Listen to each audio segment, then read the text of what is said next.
sunscreen does not automatically protect you. Read that sentence again. The bottle in your beach bag, the tube in the glove box, the spray sitting in the bathroom cupboard that you grabbed off the shelf at Chemist Warehouse last summer. None of it works in the way the label promises until two conditions have been met.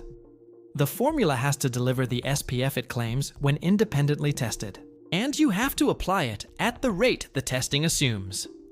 In June 2024, Choice Australia published the results of a landmark sunscreen testing investigation that examined 20 popular Australian sunscreens and found that 16 of them did not meet their labeled SPF claims under independent laboratory conditions. 16 out of 20. That number reframed the entire conversation about sun protection in this country, and it should reframe yours too. The stakes here are unusually direct. Australia has the highest skin cancer rates in the world. 2 in 3 Australians will be diagnosed with some form of skin cancer in their lifetime. The TGA classifies sunscreen as a therapeutic good, which means the regulatory framework is real, but the enforcement footprint is structurally limited. The TGA does not lab test every batch of every product on the shelf. The system, as documented by Choice and independent dermatology commentators, relies heavily on supplier self-certification, which works until it doesn't. There is also a meaningful distinction between a sunscreen being TGA listed, indicated by the AUST-L number on the label, and being TGA registered, indicated by the AUST-R number. Listed therapeutic goods are assessed for ingredient compliance and labeling, but are not individually evaluated by the regulator for efficacy claims, with the manufacturer self-certifying that the formula has been tested to the relevant standard. Registered goods undergo a more rigorous individual evaluation.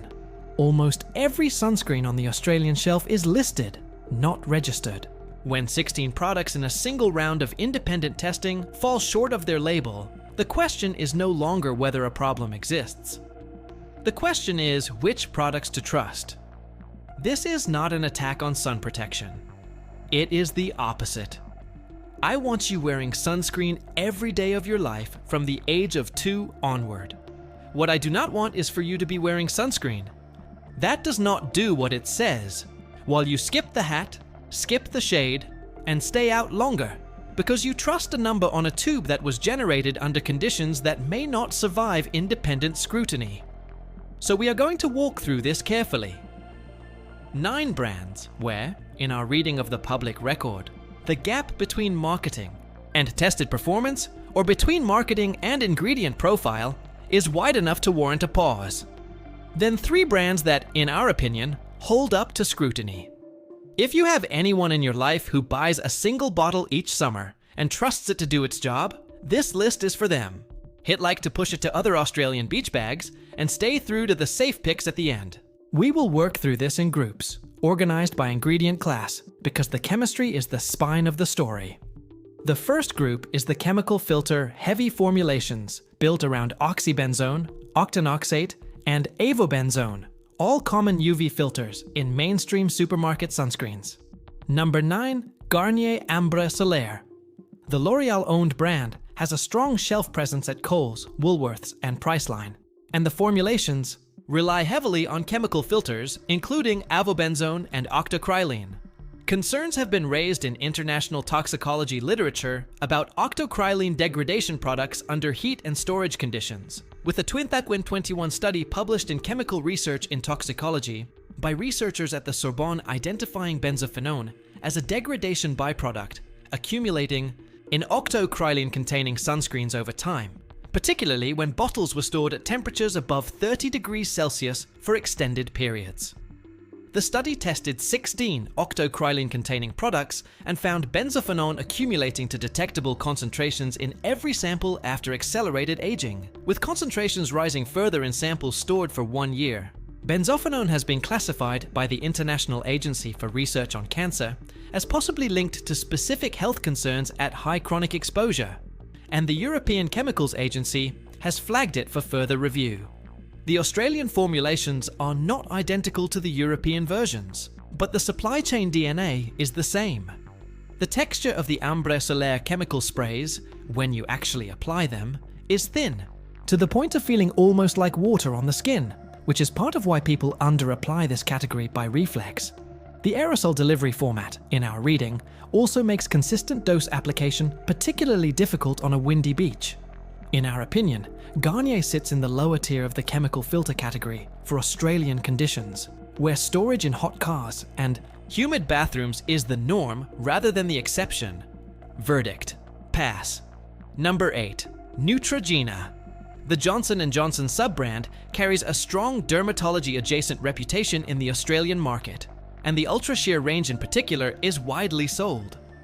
The chemical filter formulations include avobenzone and homosalate. Research has flagged homosalate as a compound that may interact with hormonal pathways under chronic high exposure, and the European Commission's Scientific Committee on Consumer Safety issued an opinion in March 2021 recommending that homosalate concentration in finished sunscreen products be reduced from the previously permitted 10% down to a maximum of 7%, and a subsequent 2021 SCCS opinion proposed lowering it further to 0.5% for face products specifically, a substantial precautionary tightening that has not been mirrored by the TGA. The Australian formulations remain within TGA tolerances of up to 15% for homosalate, but in our reading, the precautionary direction in Europe is worth taking seriously. The mineral Neutrogena options are a separate conversation, but the standard Ultra Sheer range, in our opinion, does not earn the dermatology halo its marketing implies. Verdict: pass on the chemical range. Number 7. Coppertone.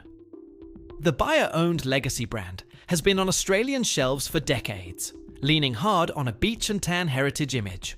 The formulations historically have relied on oxybenzone and octinoxate, two filters that have been the subject of significant regulatory restriction internationally. Hawaii signed Senate Bill 2571 into law in July 2018, with the ban on the sale of sunscreens containing oxybenzone and octinoxate taking effect on 1st January 2021, becoming the first jurisdiction in the world to enact such a ban based on coral reef impact research.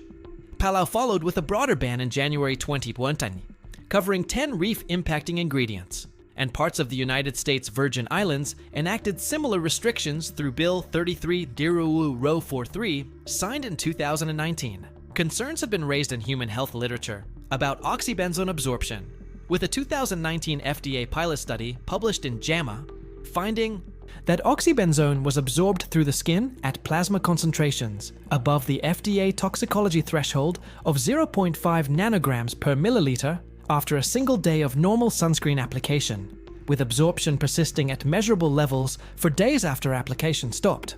A 2020 follow-up FDA study, again published in JAMA, replicated those findings across additional chemical filters, including avobenzone and octocrylene, all of which were detected in plasma at concentrations exceeding the threshold that triggers further toxicology study under FDA guidance. The TGA has not banned these compounds, but several Coppertone variants still rely on them. And in our opinion, the brand has been slow to reformulate compared with peers. Verdict: pass. Number 6. Hawaiian Tropic. Owned by Edgewell Personal Care, the same parent as Banana Boat after the 2007 acquisition that consolidated the two brands under one corporate roof, Hawaiian Tropic markets a vacation fantasy image with coconut-scented formulations. The chemical filter base in many SKUs includes avobenzone, octocrylane, and homosalate, the same trio whose European regulatory direction is tightening. Documented complaints filed with consumer advocacy bodies have flagged inconsistent SPF performance in spray formats specifically, where uneven application is a known weak point of the format itself, with research published in dermatology journals showing that aerosol sunscreens deliver as little as a third of the topical dose of a comparable lotion under equivalent application time. The fragrance load in Hawaiian Tropic is high enough that you can smell a freshly opened bottle from across a room, a sweet coconut and tiar flower note that is, in our opinion, overpowering. The texture is silky on application, but slightly oily once it dries down, leaving a perceptible film that picks up sand and lint at a beach setting. Hawaiian Tropic is not the worst on this list, but the heavy fragrance load combined with chemical filters compounds the question for sensitive skin. In our opinion, the vacation aesthetic is doing more work than the formulation, Verdict: pass. Now we move into the second group, which is the brands flagged most directly in the 2024 Choice Australia testing. Number 5, Banana Boat. The Edgewell-owned brand became one of the most discussed names in the 2024 Choice testing, with multiple Banana Boat SKUs reportedly falling well below their labeled SPF claims under independent laboratory conditions. The Banana Boat Reef-friendly SPF 50+ reportedly returned an SPF reading in the low 20s under the Choice methodology, which would represent a substantial gap between label and tested performance, and another. Banana Boat SKU was flagged at a similar order of magnitude shortfall. The brand has disputed the methodology of the Choice testing, as is its right, and the matter remains a live conversation between manufacturer, regulator, and consumer body, with the TGA opening a review process in response to the published findings, and a broader post-market monitoring activity confirmed in subsequent regulatory communications. What is not in dispute is the reputational footprint of being repeatedly named in independent comparison testing across multiple years and multiple jurisdictions. Banana Boat has, in our opinion, used up a significant portion of its goodwill on testing performance gaps. Verdict: pass. Number 4, Bondi Sands. The Australian-born brand has built a strong identity around surf culture aesthetics and convenient stick and lotion formats, and the SPF 50 range is widely sold across Australian retail. The 2024 Choice testing also flagged certain Bondi Sands SKUs as falling short of their labeled SPF claims, with the Bondi Sands Sunscreen Lotion SPF 50+ reportedly returning a tested SPF in the low 30s against a label of 50, a gap large enough to warrant the public attention it received. The brand has issued public responses, and the testing dispute is ongoing. The relevance for the consumer is not the corporate response, but the underlying question of whether the bottle in your bag delivers the protection number printed on the front. The texture of the Bondi Sands chemical lotion, when you rub it in, is thin and almost weightless, which sounds appealing but is exactly the texture profile that, in our reading, correlates with under-application. The fragrance is a coconut vanilla composite that is similar in profile to Hawaiian Tropic, but slightly more restrained, reflecting the brand's positioning closer to a daily use product than a holiday-only one. In our opinion, until independent retesting demonstrates clearly otherwise, the Bondi Sands chemical filter range sits in a cautious zone for daily reliance. Verdict: pass on the chemical range. Quick favor before the climax of this list. If you have a brand sitting in your bathroom right now, drop the name in the comments. The aggregated data helps the next person searching for this exact answer. Number 3, Laytan. The Australian heritage tanning and sun protection brand has carried strong supermarket presence for decades. The chemical filter formulations include the standard avobenzone and octocrylene combination, and the brand has faced documented complaints about texture, performance, and stability in heat. The orange tint that older Laytan products were associated with is a useful reminder of the brand's tanning product origins, and the broader sun protection lineup has, in our reading, never quite shaken its commodity positioning. Laytan is not, in our reading, the worst offender on this list, but it sits in the broad mid-tier of mass-market chemical filter sunscreens, whose formulations have not, in our opinion, kept pace with the upgraded mineral and hybrid offerings now available at similar price points. The smell, when you open a fresh bottle, is the classic supermarket sunscreen scent. That synthetic banana and coconut composite that lives in everyone's childhood beach memory, but tells you almost nothing about the actual chemistry on your skin. Verdict: there are better choices for the same dollars. Now, we hit the third group, which is the products positioned as premium, but whose formulation profile in our reading does not justify the premium. Number 2, Nivea Sun. The Beiersdorf-owned brand carries a European wellness halo into the Australian market, with shelf presence at Coles, Woolworths, and Priceline. The Protect and Moisture range and the broader Nivea Sun line rely on chemical filter combinations, including avobenzone, ethylhexyltriazone, and octocrylene. Concerns have been raised in European consumer testing programs about the gap between Nivea Sun labeled SPF and tested SPF on certain SKUs over the last several years, with Stiftung Warentest, the German consumer testing body, having flagged shortfalls in earlier rounds of comparison testing across the European market, and at one point publicly disputing label claims on a Nivea Sun children's product. The brand has reformulated repeatedly, which is a credit, but the reformulation, history itself, is worth knowing about as a consumer, because every reformulation invalidates the testing record that came before it, and resets the question of whether the current formula on shelf has been independently retested at the level its predecessor was. The premium positioning, in our opinion, is doing heavy lifting that the formulation does not consistently support. Verdict: pass on the standard chemical range. Number 1, and this is the climax of the list, Cancer Council. Stay with me. This is genuinely controversial, and a fair version of this conversation has to acknowledge that. Cancer Council Australia has done more for sun safety education than any organization in this country. The Slip, Slop, Slap campaign, launched in 1981 with Sid the Seagull as the animated mascot, is one of the most successful public health messaging programs in Australian history, and the later expansion to Slip, Slop, Slap, Seek and Slide in 2007 has shaped 2 generations of Australian sun behaviour. The brand and its educational mission deserve respect. That is the truth, and I want it on the record. Here is the complication. Cancer Council branded sunscreens are not formulated by the charity. They are licensed products manufactured by third-party companies under the Cancer Council name, with a portion of proceeds going to support the charity's work. The 2024 Choice Australia testing reportedly flagged certain Cancer Council branded SPF 50 formulations as falling short of their labelled SPF claims, with at least one Cancer Council SKU reportedly returning a tested SPF in the high 20s to low 30s against a label claim of 50. A gap that, if confirmed by independent retesting, sits at the heart of the entire 2024 controversy. The Cancer Council issued a public response and engaged with the testing process, and the TGA's post-market monitoring activity in this space has continued. The matter remains under discussion.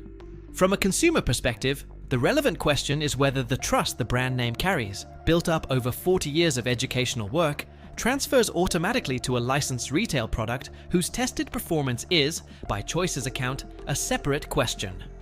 Hold the bottle in your hand and look at the license statement on the back. The fine print tells you that the product is manufactured under license by a separate company, with royalties flowing to the Cancer Council to support its work.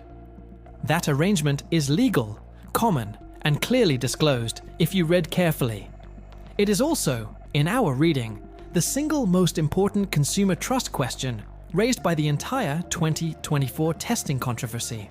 Concerns have been raised, in our opinion legitimately, about whether a charity-licensed product carrying the name of the country's most trusted cancer prevention body should be held to a higher independent testing standard than mass-market commercial sunscreen, given the unique trust the name commands.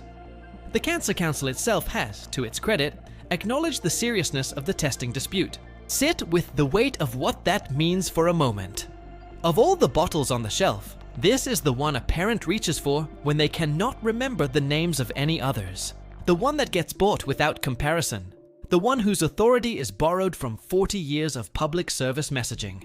If the tested SPF gap is real, the breadth of the impact, simply by virtue of how many Australians default to this name, is the largest of any product on this list. The bottle itself is solid, weighty, with a substantial click on the cap and a smooth pour profile. Every part of the user experience suggests trust. That is exactly what makes a label versus tested gap, if confirmed, so consequential. Translation: the most trusted name on the shelf is the one whose tested performance gap, if confirmed, has the largest impact on the broadest population. Verdict: use with awareness, not blind faith, until the testing dispute resolves. Here's the exhale, because this list is genuinely uncomfortable, and a fair version of the conversation has to acknowledge what these brands also are. Sun protection messaging has saved lives. Mass-market sunscreens have made daily SPF affordable for millions of Australians who would not otherwise apply protection at all. A flawed sunscreen, applied generously and reapplied often, still outperforms no sunscreen. The companies on this list are not, in our opinion, malicious. They are operating within a regulatory framework that relies heavily on self-certification. In a market where consumers reward price and texture, and they are responding to those incentives. The point of this list is not that you should walk out of the chemist sunscreen free. The point is that you should walk in informed, and that you should buy the products that, in our reading, hold up best to independent scrutiny. I noticed this myself last week, going through the side pocket of a beach bag I had not opened since the previous summer. There were 3 sunscreens in it. One was a chemical filter spray, whose nozzle was clogged with old residue, and whose label was sun-bleached almost to white. One was a mineral lotion that still smelled faintly of zinc and rosehip, the way mineral sunscreens do, slightly chalky, slightly herbal. One was a stick that had cracked in the heat and was useless. The texture difference between the chemical and the mineral, when I rubbed a small test on my forearm, was striking. The chemical disappeared but felt thin. The mineral left a faint white cast and felt like a layer, an actual physical barrier sitting on the skin, which is exactly what it is. The chemical absorbed in under a minute and left a slightly tacky residue that picked up sand from the bottom of the bag in a way the mineral never did. I also noticed how each bottle had aged differently. The chemical formula had separated, with a thin layer of clear oil sitting on top of the body of the cream.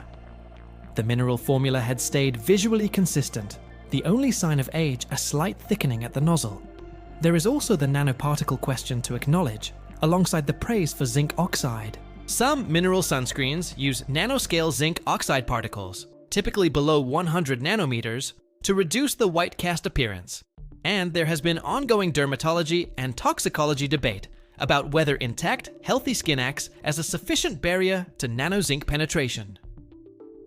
The current weight of published evidence, including reviews by Therapeutic Goods Administration and EU regulatory committees, supports that intact skin does provide an effective barrier, but anyone with broken skin, severe eczema, or a preference for caution may opt for non-nano zinc oxide formulations specifically labeled as such, with non-nano typically meaning particles above 100 nanometers in diameter. Now, to the safe picks. The 3 brands that, in our opinion, hold up. The first safe pick is a TGA-listed mineral sunscreen, built primarily around zinc oxide. We Are Feel Good Inc., an Australian-formulated mineral and hybrid sunscreen brand, has a strong reputation in the dermatology-adjacent community and tends to perform well in independent comparison testing. The zinc oxide-based formulations, in particular, sit at the safer end of the ingredient spectrum because zinc oxide is a physical barrier that reflects UV rather than absorbing it, and it has a long-established human safety record dating back almost a century in dermatological use. The texture is heavier than the chemical alternatives, which is the trade-off for the cleaner profile. In our opinion, that trade-off is worth making for daily use. The second safe pick is a pediatric or sensitive skin mineral formulation. SunSense Sensitive, manufactured by Ego Pharmaceuticals, an Australian company headquartered in Melbourne and family-controlled by the Oppenheim family for 3 generations, is widely available at chemist warehouse and pharmacies. And the sensitive range leans on a cleaner ingredient profile compared with mass-market chemical alternatives. SunSense as a broader line has had a long and generally well-regarded performance history in the Australian market, and the sensitive variant, in particular, is the one we would put forward for daily face application and for children. The TGA listing is real, the brand is local, and the dermatology footprint is strong. The third safe pick is any TGA-listed Australian-made zinc-based sport or outdoor sunscreen with full ingredient disclosure on the label. Brands like Surf Mud, UV Tribe, and certain standard procedure formulations fit this category. The criteria are simple. Zinc oxide as the primary active. Full ingredient list disclosed. TGA-listed therapeutic good with a visible AUSTL number on the back of the bottle. Australian-made or Australian-formulated. The price per tube is higher than mass-market chemical sprays. The cumulative exposure case for a cleaner mineral profile, in our reading, justifies the difference. Here is how to verify any sunscreen for yourself. Step 1. Read the active ingredients panel, not the front label. The front label tells you the marketing story. The back tells you the chemistry. Step 2. Check whether the actives are physical, meaning zinc oxide and titanium dioxide, or chemical, meaning oxybenzone, octinoxate, avobenzone, octocrylene, and homosalate. Both can work. The physical filters carry a cleaner long-term profile, in our opinion. Step 3. Look for the OST-L number, the TGA listing identifier. Every legitimate sunscreen sold in Australia as a therapeutic good should display one. Step 4. Check the expiry date and the manufacture date. Sunscreens degrade in heat, and a bottle that has spent 6 summers in a glove box is not the bottle that was tested when the SPF was certified. Step 5. Search the brand name and Choice Australia together. If a product was named in independent testing as falling short of its claims, that record will surface. Step 6. Apply at the testing rate, which is roughly 7 teaspoons for full body application, or 1 teaspoon for face and neck. Most users apply between 1/4 and 1/2 of that volume, which alone can drop real-world SPF performance by half or more, regardless of the brand. Step 7. Reapply every 2 hours and after swimming or heavy sweating. The single biggest predictor of real-world protection is reapplication discipline, not brand selection. Step 8. Squeeze a small amount of product onto the back of your hand and smell it carefully. A sunscreen that has gone off due to heat exposure or expired actives develops a faintly rancid, plasticky note distinct from the fresh formula. Step 9. Look at the color. Sunscreens that have separated, oxidized, or destabilized will often show a yellow tint, oil pooling at the surface, or visible phase separation when squeezed onto a flat surface. Step 10. If you are prone to skin sensitivity or are applying for a child, choose a formulation that explicitly states fragrance-free and confirms non-nanozinc oxide on the label. Step 11. Check the broad spectrum claim and the UVA rating. Australian sunscreens that meet the AS/NZS 2604/2021 standard provide protection across both UVB and UVA wavelengths, and the absence of broad spectrum language on a label is a meaningful gap. Step 12. Note where the bottle has been stored. A bottle that has lived in a hot car all summer is functionally a different product than one stored in a cool cupboard, regardless of what the label originally said. We have walked through 9 brands where, in our opinion, the gap between marketing and tested performance, or between marketing and ingredient profile, is wide enough to warrant a pause. We have named 3 categories of safer picks. We have built a verification framework you can apply to anything you pick up at the chemist or supermarket. The bottom line, in our reading, is that sunscreen is a non-negotiable part of life in this country, but the assumption that any tube on the shelf will deliver its labeled SPF, applied at any rate, is not supported by the recent independent testing record. You have to participate in the protection. You cannot delegate it entirely to a number on a tube. The hat still matters. The shade still matters. The 11 to 3 avoidance window still matters. Sunscreen is the last line of defense, not the first. And the brand selected for that last line should be the most defensible one on the shelf. The Cancer Council's own messaging architecture has for 40 years placed sunscreen as the 3rd or 4th element of a layered routine, not the only one. And that messaging holds up regardless of which brand of cream sits at the end of the chain. Here is the one specific physical action I want you to take after this video ends. Walk to wherever you keep your sunscreen, your beach bag, the bathroom shelf, the glove box, and pull every bottle out. Read the active ingredients, write down whether each one is mineral or chemical, and check the expiry date. Anything chemical, anything expired, anything that has been sitting in a hot car for more than 1 summer, set aside. That single audit, done once, will reset your sun protection routine for the next 5 years. Take 10 minutes today. Tell me in the comments how many bottles survived.